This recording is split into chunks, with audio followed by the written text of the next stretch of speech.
All right.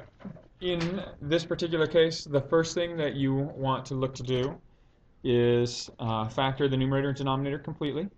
In each of these cases, there are common factors that you can remove. So you don't have to treat it as a coefficient other than 1 where you multiply or try to rewrite the middle terms or anything. Because if you look in the top, there's a factor of 4 that you can remove from each of these terms. So if we take out the 4, that leaves us with a k squared minus a 5k minus 4 goes into 5 one time with 1 remaining. 4 goes into 16 4 times, so it winds up being a negative 14.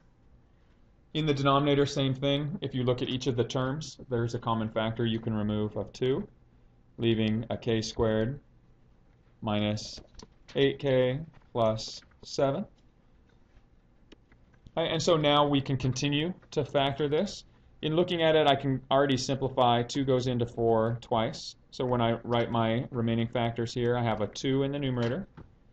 Now my leading coefficient is a 1, so it makes it easier to factor. My first terms will be k's. My second terms are going to be two factors of negative 14 whose sum is a negative 5.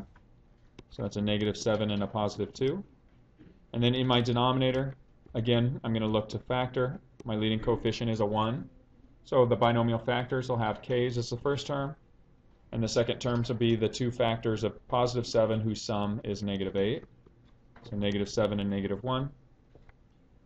You can now cancel the common factors, and you're left with 2 times the quantity k plus 2 all over k minus 1.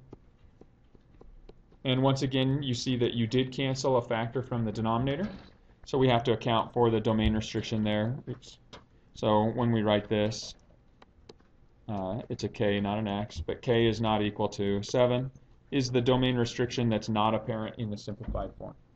The restriction that k can't equal 1 is apparent from the simplified form, so you don't need to include that.